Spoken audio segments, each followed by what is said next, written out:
ही अशी एक कथा आहे की सासूबाईंच्या एका निर्णयानं सुनबाईंचं संपूर्ण आयुष्यच बदललं. तर ही भावनिक कथा आहे, नक्की ऐका. तुमच्याही डोळ्यात पाणी आल्याशिवाय राहणार नाही. दिवसाचा सूर्योदय कितीतरी सुंदर असला तरी काही घरांच्या खिडक्यांतून तो कधीच झिरपत नाही, कारण त्या घरात एक अनामिक शांतता पसरलेली असते. कुणीच आरडाओरडा करत नसतो, तरीही ताण जाणवतो. आवाज नसतो, पण वेदना असते. शारदाताईच्या घरातही तसंच काहीसं वातावरण होतं. शारदा जोशीसाठी ओलांडलेल्या पण अजूनही दणकट उभ्या असलेल्या स्त्री. त्यांचा मुलगा राहुल एका IT कंपनीत मॅनेजर आणि सुनबाई नम्रता ही शांत, शिकलेली, सुसंस्कृत, पण थोडीशी का होईना साखर मिश्रित कडवटपणाची. लग्नाला 6 वर्ष झाली होती. सुरुवातीला दोघांचं छान होतं. राहुल कामात बिझी आणि नम्रता घर सांभाळणारी. पण हळूहळू संवाद कमी व्हायला लागला आणि एके दिवशी गप्पांचा ओघ ओसरला. एक दिवस शांतता आली आणि ती इथं थांबलीच.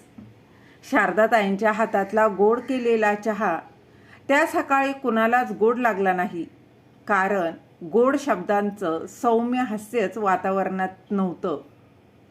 आई, मला उशीर होतोय, डबा दिलास ना? राहुल मोबाईलवर बघत होता. हो रे, ठेवला आहे, पण थोडं खाऊन तरी जा.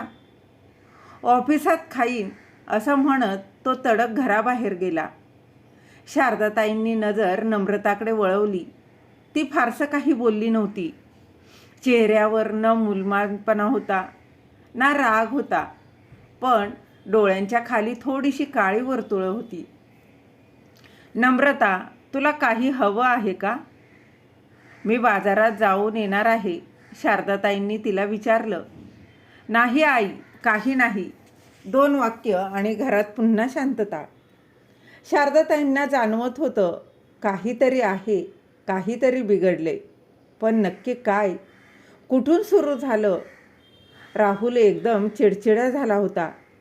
ऑफिसचं प्रेशर, घरातलं थंड वातावरण, त्याच्या स्वभावाला न बसणारी गोष्ट आणि त्याच दिवशी झालं मोठंही भांडण.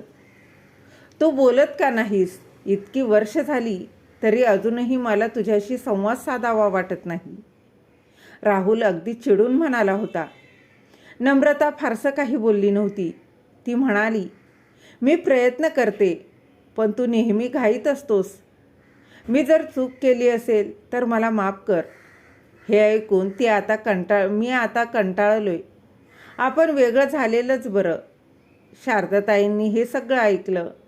त्या काही क्षण गप्प राहिल्या, पण त्यानंतर त्या राहुलच्या खोलीत गेल्या. घटस्फोट घ्यायचा आहे का? घे, मी तुझ्या पाठीशी आहे, त्यांनी अगदी थेट त्याला सांगितलं. राहुल चकित झाला. तो आईला म्हणाला, आई तू? हो, मी म्हणतीये, कारण जर तू आनंदी नाहीस तर ताणून काय उपयोग? आणि तेव्हाच नम्रता दरवाजाच्या पलीकडून सगळं काही ऐकत होती. तिला वाटलं, सासूबाई पण त्याचंच म्हणणं ऐकून घेत आहेत. मला कोणी काही विचारतच नाही. आणि दुसऱ्या दिवशी सकाळी शारदाताईंनी नम्रताला चहा देताना विचारलं, तू ठीक आहेस ना? हो आई, काही झालं नाही, सगळं काही ठीक आहे. हे वाक्य नेहमीच झालं होतं, सगळं ठीक आहे. जे काहीही ठीक नसतानाही शारदाताईंनी त्या दिवशी अगदी मनोमन ठरवलं होतं. आता हे शांत घर बोलकं करायचं. आधी नम्रताशी मनमोकळं बोलायचं. शारदाताई आणि नम्रता बागेत बसल्या होत्या. फुलांना पाणी घालून झाल्यावर शारदाताईंनी विचारलं, तुला खरंच राहायचं नाही का? तुला खरंच राहायचं नाही ना इथं? नम्रता थोडा वेळ गप्प राहिली. नंतर तिने नजर खाली करत उत्तर दिलं, आई, मी प्रयत्न केला, पण मी कुठे चुकते ते मला कळतच नाही. मी नोकरी सोडली आणि या घरातल्या पद्धतीने राहायलाही शिकले, पण राहुल सतत दुरावलेला वाटतो. त्याला मी हवी नाही ते अवघड आहे. शारदाताईंना काही क्षण बोलणं थांबवलं. तू नोकरी का सोडलीस? त्यांनी तिला विचारलं. तुमचं म्हणणं होतं की घर सांभाळायला कोणीतरी पाहिजे म्हणून. पण मी तसं ठामपणे म्हटलं नव्हतं ना. तू समजलीस आणि गप्प बसलीस. राहुलचं कसलंही बोलणं समजून घेऊन तू गप्प बसलीस. आता एवढं झाल्यावरही गप्प राहणार आहेस का? नम्रताच्या डोळ्यात पाणी आलं. आई, हे सगळं खूप होतं आहे माझ्यासाठी. मी कंटाळली आहे. आता काहीही व्हावं, फक्त मनातून शांतता हवी. शारदाताईंना तो क्षण स्पष्ट होता. आता सून म्हणून नाही, तर एक स्त्री म्हणून ही मुलगी समजून घ्यायला हवी. शारदाताई उशिरापर्यंत झोपू शकल्या नाहीत. त्यांच्या मनात एक एक प्रसंग आठवत होता. नम्रताच्या अबोलपणामागे नक्की काय आहे आणि राहुलच्या स्वभावात एवढा बदल का झाला? त्यांच्या सखी मीनलबाईंशी फोनवर बोलणं झालं. मीनलबाई म्हणाल्या, शारदा, घर चालवणं म्हणजे फक्त अन्न आणि निवारा देणं नाही, मनं सांभाळणं महत्त्वाचं. सुनेच्या डोळ्यातलं दुःख तू बघितलंस. यांचं कौतुक वाटतं. त्या दिवशी शारदाताई काही ठरवलं. सकाळी जेवण करताना शारदाताईंनी राहुलला अचानक विचारलं, राहुल, तुला खरंच वाटतं का की तुमचं नातं वाचू शकत नाही? राहुल थोडासा गोंधळला. आई, मी थकून गेलोय. सतत तणावात. मी हसणं विसरलोय. मी स्वतःच हरवलोय. मग घटस्फोट म्हणजे सुटका आहे असं वाटतंय का? कदाचित. ठीक आहे, मग मी तिला सांगते, ती निघून जाईन. राहुल काहीच बोलला नाही. पण त्याच्या चेहऱ्यावर हळुवार पश्चाताप होता. त्या रात्री नम्रता पुन्हा गपचूप होती. पण तिच्या खोलीबाहेर शारदाताईंनी उभं राहून सांगितलं, तुला जायचं असेल तर मी रोखणार नाही. पण यावेळी तू नव्हे, राहुल विचार करेल की खरी चूक कोणाची आहे. या घरात मी सासू म्हणून नाही, माणूस म्हणून बोलणार आहे. शारदाताईंनी स्वतःला सांगितलं. वादळ अजून संपलेलं नव्हतं, पण आता त्याला सामोरं जाण्याचं बळ शारदाताईंमध्ये होतं. कारण त्यांनी प्रथमच एक निर्णय घेतला होता आणि तो त्यांच्या सुनेच्या बाजूने होता. तर हा नक्की निर्णय काय होता तो ऐकण्याआधी तुम्ही माझ्या चॅनलवर नवीन असाल तर सबस्क्राईब नक्की करा आणि कथा आवडली तर कथेला लाईक शेअरसुद्धा नक्की करा. तर माणूस फक्त काय बोलतो त्यावरून ओळखला जात नाही, तो काय लपवतो त्यावरून त्याचं खरं रूप समजतं. शारदाताईंच्या मनात आता हा विचार ठाम झाला होता. राहुल आणि नम्रता यांच्या नात्याची गाठ सुटताना दिसत होती. पण त्या गाठीच्या सुटण्यामागे नक्की काय आहे हे अजूनही स्पष्ट नव्हतं. आणि म्हणूनच त्यांनी मनोमन ठरवलं, नुसता निर्णय घेणं पुरेसं नाही. निर्णय घेण्याआधी सत्य समजणं फार गरजेचं आहे. नम्रता, तुला आवडतं का लिहायला? शारदाताईंचा प्रश्न अचानक होता. दोघीही चहा पित असताना त्यांनी विचारला. हो, आधी मी लिहायचे. कॉलेजमध्ये कविताही करायचे. पण आणि आता वेळ मिळत नाही किंवा कदाचित मनही लागत नाही. शारदाताईंनी तिच्या डोक्यावरून हळूच हात फिरवला. नम्रता थोडीशी आश्चर्यचकित झाली. तुला वाटतं का की तुझं अस्तित्व इथे कुणालाही महत्त्वाचं वाटत नाही? कधी कधी वाटतं, पण ते चुकीचं नसेल असंही वाटतं. शारदाताईंना तिचं हळुवार बोलणं जाणवत होतं. ती ओरडत नव्हती, गारानं गात नव्हती, पण तिच्या शब्दात एक खोल वेदना दडलेली होती, तीही एकटेपणाची. त्या दिवशी शारदाताई नम्रताच्या जुन्या सामानात त्या काहीतरी थोडं शोधायला गेल्या. तिथं त्यांना एक डायरी सापडली. नम्रताची जुनी डायरी होती. ती डायरी वाचायची शिष्टता त्यांच्यात नव्हती, पण त्यांच्या हातात त्यांच्या पहिल्याच पानावर लिहिलेलं होतं, कधी कधी वाटतं मी घरात आहे, पण घरात नाही. ते वाचून शारदाताईंना जाणवलं, ही मुलगी केवळ सुनेच्या भूमिकेतच अडकलेली गेली आहे. तिच्या स्वतःच्या भावनांना, आवडीनिवडींना, स्वप्नांना कोणी विचारलंच नाही. त्या रात्री त्यांनी राहुलशी पुन्हा संवाद साधण्याचा निर्णय घेतला. आई, तू इतका सहभाग का घेत आहेस? माझं आणि नम्रताचं नातं आहे ते हो आहे, पण तू विसरलास का? तिला या घरात तूच आणलं आहेस. ती माझी जबाबदारीही आहे की. ती ठीक आहे, पण माझं तिच्यावर प्रेम राहिलेलं नाही. म्हणजे मला तसं वाटतं का? वाटतं असं? राहुल गप्प झाला. काही वेळानं म्हणाला, आई, तिच्यात काहीतरी इमोशनॅलिटी आहे. ती बोलत नाही, खुलत नाही. ती नेहमी गप्पच असते. मी काहीही बोललो तरी ती नुसती ठीक आहे असं म्हणते. शारदाताईंनी डोळ्यात डोळे घालून विचारलं, तू तिच्याशी शेवटचं प्रेमानं केव्हा बोलला होतास? तिची काळजीने विचारपूस केलीस?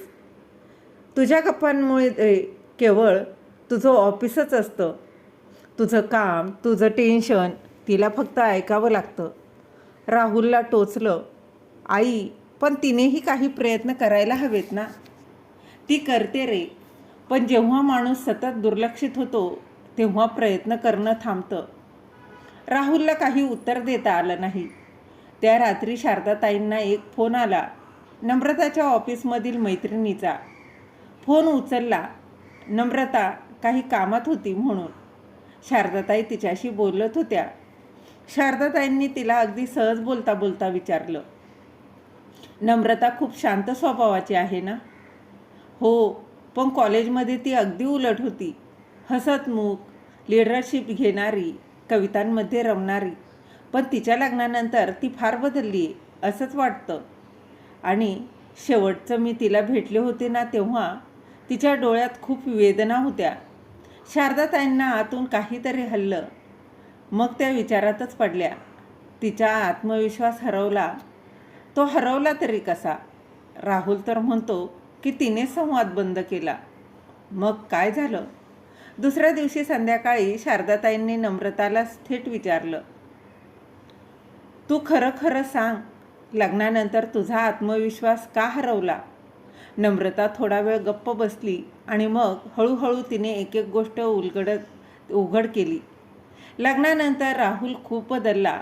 आधी प्रेमळ होता, पण जसजसं वेळ गेली तो सतत व्यस्त राहायला लागला.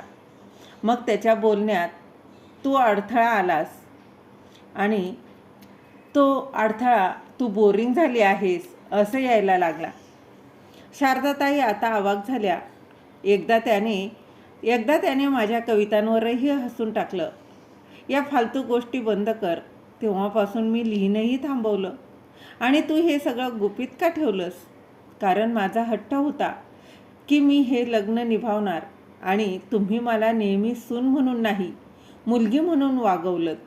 हे मी विसरू शकत नाही. शारदाताईंना हुंदका फुटला. नम्रता, तू इतकं सहन केलं आणि मी लक्षच दिलं नाही. मला माफ कर गं. त्या रात्री शारदाताईंनी राहुलला समोर बसवून सगळं सांगितलं. तुझं एकटेपण तुझं आहे, पण तुझी बायको गप्प राहून जे सहन करते आहे ते काय कमी आहे का? तेव्हा राहुलच्या डोळ्यात पाणी आलं आणि आई, मी ऑफिसचं प्रेशर, प्रोजेक्ट, टार्गेट यात इतका अडकलो की मी तिच्या भावना लक्षातच घेतल्या नाहीत आणि मी तिला कधीच महत्त्वही दिलं नाही. आणि असं म्हणून तिचा आवाज हरवला. आणि तू म्हणतोस ती इमोशनल नाही. राहुल आता गप्प बसला. त्याला आता स्वतःची चूक अगदी स्पष्ट जाणवू लागली.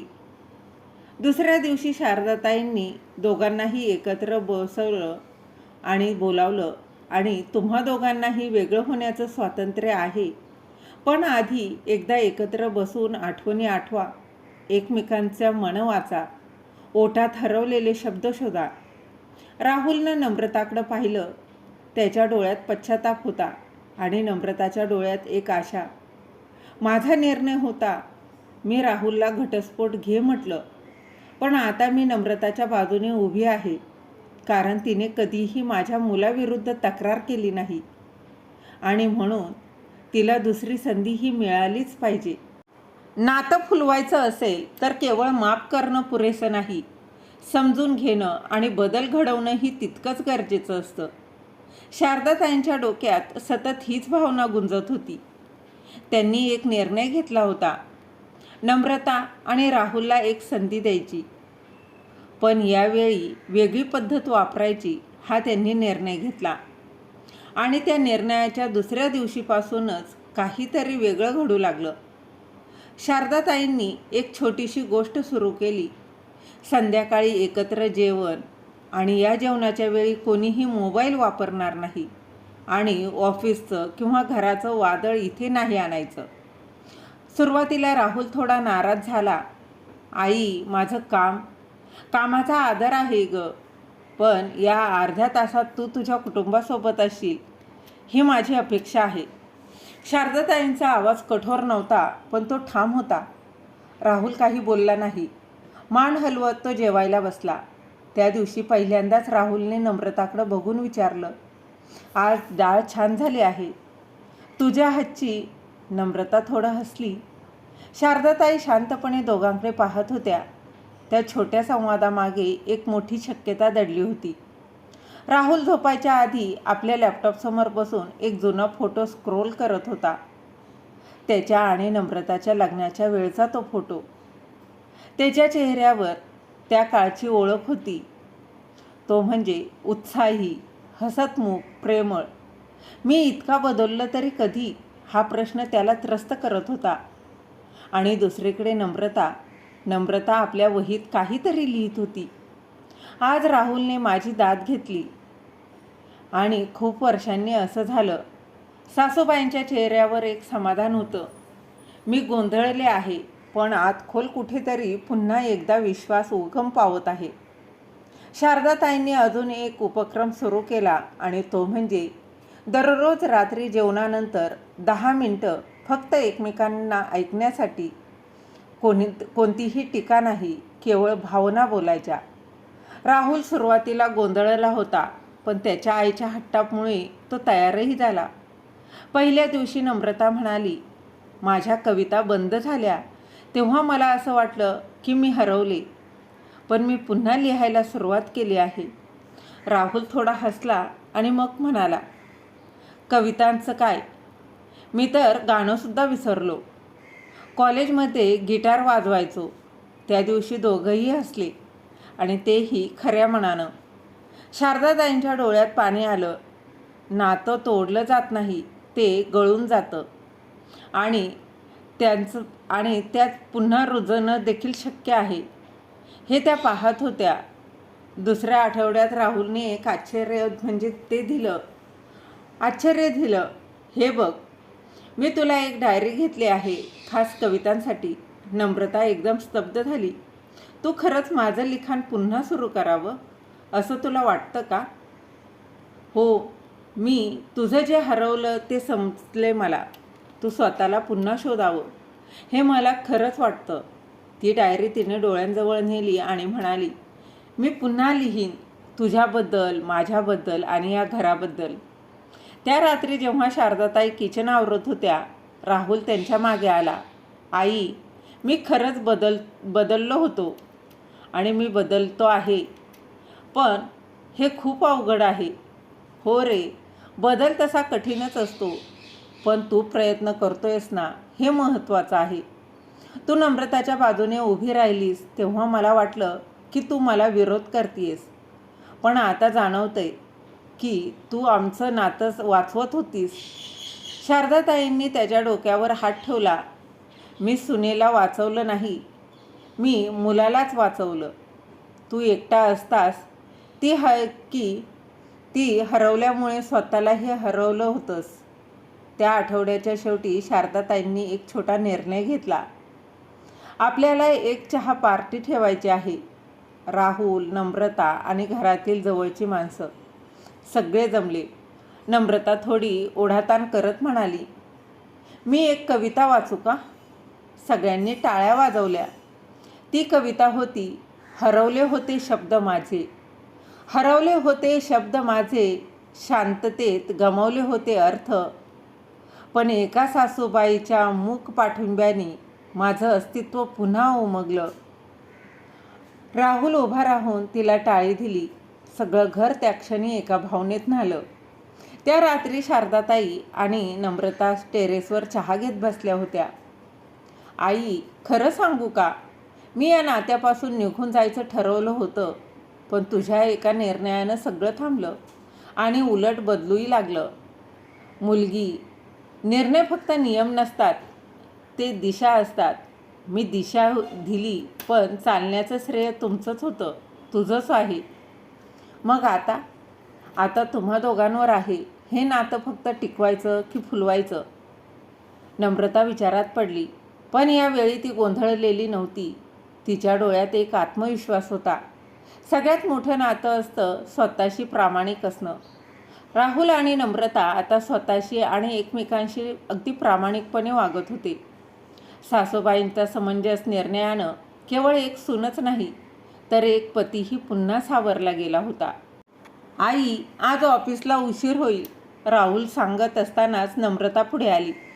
तुझा डबा मी तयार करते, तुझं मेल मी पाठवते, तू फक्त ब्रेकफास्ट कर. नम्रता आता पूर्वीसारखीच मृदू होती, पण यावेळी तिच्या नजरेत आत्मविश्वास होता. थँक्यू. राहुल तिच्या डोळ्यात बघून हसला. शारदाताई तिथून स्वयंपाकघरात पाहत होत्या. त्या दोघांमधील समज आता शब्दांच्या पलीकडे गेला होता आणि सर्वात महत्त्वाचं म्हणजे तो खरा होता. एका सकाळी शारदाताई लहान गेटजवळून बाहेर जात असताना दोन शेजारणी त्यांच्या मागे कुजबुजल्या. काय ग, त्यांचा मुलगा आणि सून एकदम प्रेमळ झालेत असं म्हणे घटस्फोटाचं काम थांबवलं. हो, पण काय माहिती सगळं खरंच असेल की दाखवायचे. शारदाताई एक क्षण थांबल्या, पण त्या मागे वळल्या नाहीत.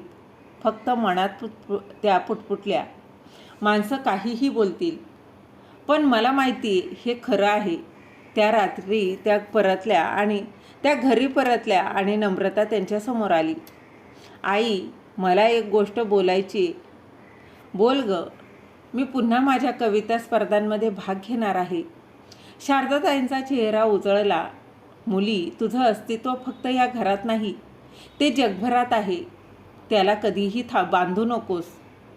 त्याच आठवड्यात शहरातील एका साहित्य संघटनेने एक स्त्री आणि सज्जनशीलता या विषयावर परिसंवाद आयोजित केला. नम्रताला एक सहभागी म्हणून आमंत्रणही मिळालं. मुलाखतीदरम्यान होस्टने विचारलं, तुमच्या आयुष्यात सगळं गडबडलं होतं, तुम्ही इतकं ताकदीनं कसं उभं राहिलात? नम्रतानं उत्तर दिलं, संसार मोडायला वेळ लागत नाही, पण त्याला पुन्हा उभं करायला खूप धैर्य लागतं. मी एकटी नव्हते, माझ्या सासूबाईंनी मला माझी शक्ती पुन्हा दाखवून दिली. तिच्या या उत्तरानं सगळ्या प्रेक्षकांच्या डोळ्यात पाणी आलं. टीव्हीवर झळकणारी एक साधी गृहिणी आता अनेक स्त्रियांसाठी आदर्श ठरू लागली. नम्रता आणि शारदाताई दोघीही राहुलसाठी सरप्राईज बर्थडे प्लॅन करत होत्या. साधा वाढदिवस पण प्रेमाने भरलेला. त्या रात्री राहुलने केक कापल्यावर एकदम शांतपणे हात उंचावून सगळ्यांना थांबवलं. मला एक गोष्ट बोलायची आणि असं म्हणून सगळे शांत झाले. यावर्षी माझं खरं बर्थडे गिफ्ट म्हणजे मी स्वतःला पुन्हा शोधलं, आणि हे शक्य झालं ते नम्रतामुळे आणि माझ्या आईमुळे. शारदाताईंचा हात हातात घेत तो म्हणाला, आई, तू सुनेची बाजू घेतलीस, पण त्यातून मला स्वतःचं प्रतिबिंब दाखवलंस. तू निर्णय घेतला नसतास तर मी आज एकटा असतो. नम्रता त्याच्याकडे पाहत होती. तिच्या डोळ्यातून अश्रू वाहत होते. ते फक्त प्रेमाचे नव्हते, ते समाधानाचेही होते. नम्रताच्या कवितांची एकत्रित पुस्तक छापलं गेलं होतं. राहुलने त्यासाठी स्वतः पुढाकार घेतला आणि प्रकाशनाच्या दिवशी तो मंचावर म्हणाला, या कवितांमध्ये मी आहे, तिला गमावलेला राहुल आहे आणि तिने सावरलेला राहुलही आहे. शारदाताई मंचासमोर बसून हसत होत्या. त्यांना आठवलं त्या काळात जेव्हा त्यांनी नम्रताला एका कोपऱ्यात बसून रडताना पाहिलं होतं आणि आज तीच मुलगी एका मंचावर उभी राहून जगाला सांगत होती, मी हरले नव्हते, मी गप्प बसले होते. राहुल ऑफिसहून लवकर यायला लागला. शनिवार रविवार दोघं बाहेर फिरायला जाऊ लागले. शारदाताईंसोबत तिघं मिळून अगदी घरात एक छोटीशी बागही त्यांनी तयार केली होती. ते घर आता खरोखरं घर होतं.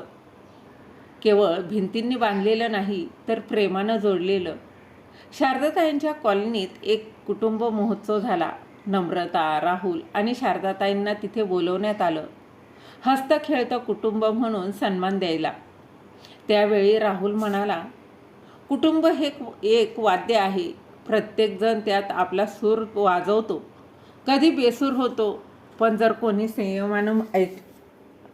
का कोणी संयमानं ऐकलं तर त्या बेसुरातही गोडवा सापडतो. शारदाताईंना सन्मानपत्र मी दिलं. सन्माननीय सासूबाई म्हणून. पण त्या म्हणाल्या, मी काही विशेष केलं नाही, मी फक्त नातं वाचवलं. जेव्हा सर्वजण सोडतात तेव्हा कुणीतरी उभं राहिलं पाहिजे, तेच मी केलं. एका संध्याकाळी नम्रताला एक पत्र आलं. त्यात एक ओळ लिहिलेली होती, तुझ्या अनुभवांनी मला स्फूर्ती दिली. मीही माझ्या संसारासाठी लढेन, अनामिका. नम्रता ते पत्र शारदाताईंना दाखवत म्हणाली, आई, माझं दुःख आता कोणाच्या आशेचं कारण बनतंय. शारदाताई म्हणाल्या, म्हणून म्हणते, दुःख लपवू नकोस. त्याला वाट दाखव, कारण अंधाराच्या पलीकडे प्रकाश नक्कीच असतो. शारदाताई, राहुल आणि नम्रता एका संध्याकाळी गच्चीत चहा पेत बसले होते. राहुल म्हणाला, आई, त्या निर्णयाच्या दिवशी तू जर वेगळं काही ठरवलं असतंस तर.